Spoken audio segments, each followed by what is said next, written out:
أعوذ بالله من الشيطان الرجيم. بسم الله الرحمن الرحيم. نحمده ونصلي ونسلم على رسوله الكريم. أما بعد.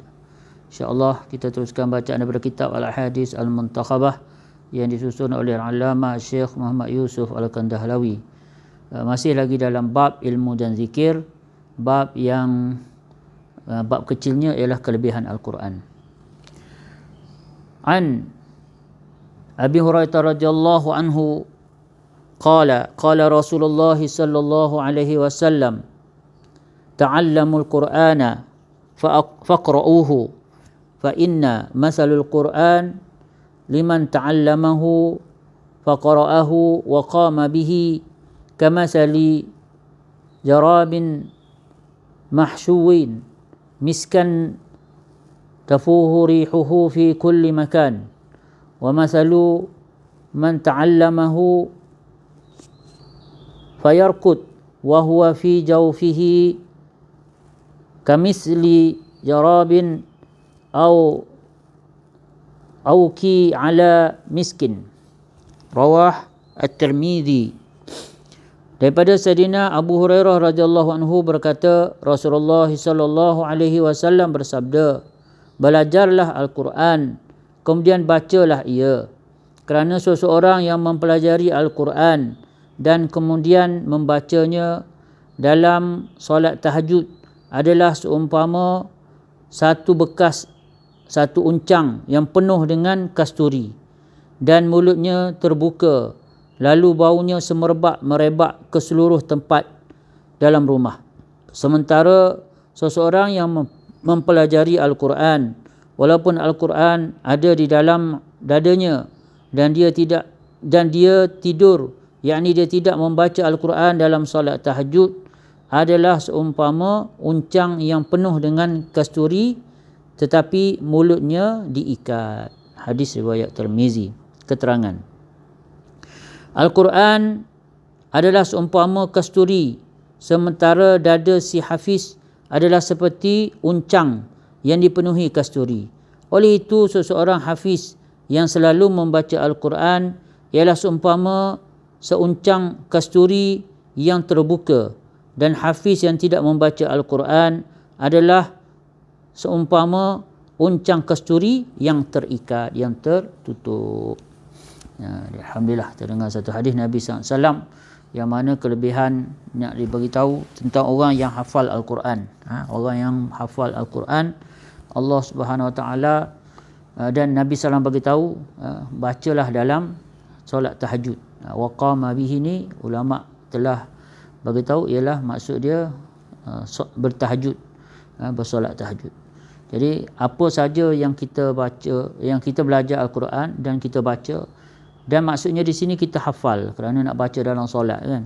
Jadi siapa yang dalam sepanjang tahajud dia baca Al-Quran, maka ia adalah seperti seuncang kasturi yang terbuka. Maknanya harum bacaan itu akan terus merebak ke seluruh rumah itu. Rumah itu akan dapat rahmat yang khusus, dapat kemuliaan, dapat berkat. Dan ini sudah tentu adalah satu kelebihan yang merujuk kepada lebih-lebih lagi lah kepada hafizul Quran, orang yang hafal Al-Quran keseluruhan, yang hafiz Al-Quran. Jadi penting sangat kita usaha. Ini semua adalah perkara yang perlu kita kena usahakan untuk belajar baca, untuk baca dia, untuk hafal, ingat Al-Quran sebanyak yang boleh. Sebanyak yang boleh. Kita kena ada usaha untuk, lebih baik lagi kita ada niat untuk hafal Al-Quran. Seorang ulama-ulama yang mana mereka tidak hafal Al-Quran masa kecil, tetapi apabila mereka buat ketentuan, buat target untuk hafal Quran, walaupun setelah umur 60-70 tahun baru habis hafazan dia, tapi mereka tetap usahakan. Semoga Allah SWT beri taufik juga kepada kita untuk wujudkan hafiz-hafiz Al-Quran daripada rumah-rumah kita semua, insya-Allah. Semoga apa yang kita dengar kita dapat faham, kita dapat amal, dan sebenarnya kita dapat sampaikan. A'udzubillahi minasyaitonirrajim. Bismillahirrahmanirrahim. Alhamdulillahi rabbil alamin. Allahumma salli ala sayyidina Muhammad wa ala alihi wa sahbihi ajma'in. Rabbana ighfir lana dhunubana wa liwalidina warhamhum kama rabbawna shighara.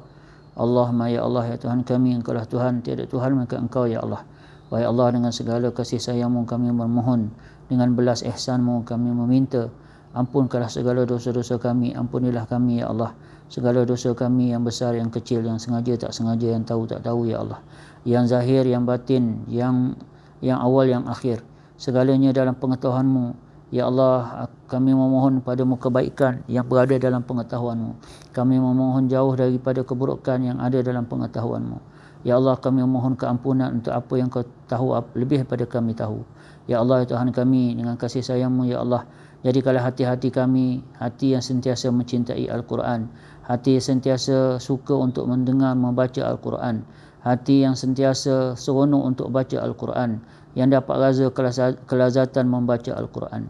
Wahai Allah, ya Tuhan kami, berilah taufik hidayah yang sempurna untuk kami dapat hiasi siang dan malam kami dengan membaca Al-Quran, untuk kami dapat jadikan Al-Quran adalah perkara yang paling kami suka untuk kami hafal, untuk kami baca, untuk kami istiqamah ya Allah. Wahai Allah, ya Tuhan kami, jadikanlah Al-Quran nanti ya Allah di mahsyar sebagai pembela kami ya Allah, yang akan memberi syafaat pada kami, bukannya sebagai pendakwa yang akan menyebabkan kami binasa. Wahai Allah, ya Tuhan kami, kesianlah pada kami umat akhir zaman ya Allah, umat hujung akhir zaman. Wahai Allah, ya Tuhan kami adalah umat hujung akhir zaman, tetapi kami adalah tetap umat Nabi Muhammad sallallahu alaihi wasallam. Kami adalah umat kekasih-Mu ya Allah. Kau ampunilah kami daripada kami taufik hidayah untuk kami benar-benar mencintai ilmu agama dan juga berzikir padamu ya Allah. Jadikan hati-hati kami hidup dengan berzikir padamu ya Allah. Jangan jadikan diri kami mati daripada menzikir, mengingati-Mu, menyebut-Mu ya Allah. Allahumma rabbana hab lana min azwajina wa dhurriyyatina qurrata a'yunin waj'alna lil muttaqina imama. Rabbana zidna ilma warzuqna fahma. Allahumma faqihna fid din wa 'allimna at-ta'wil. Allahumma a'inna ala zikrika wa syukrika wa husni ibadatik. Wa sallallahu ala sayyidina Muhammad wa ala alihi wa sahbihi wa sallam. Subhana rabbika rabbil izzati amma yasifun wa salamun alal mursalin walhamdulillah.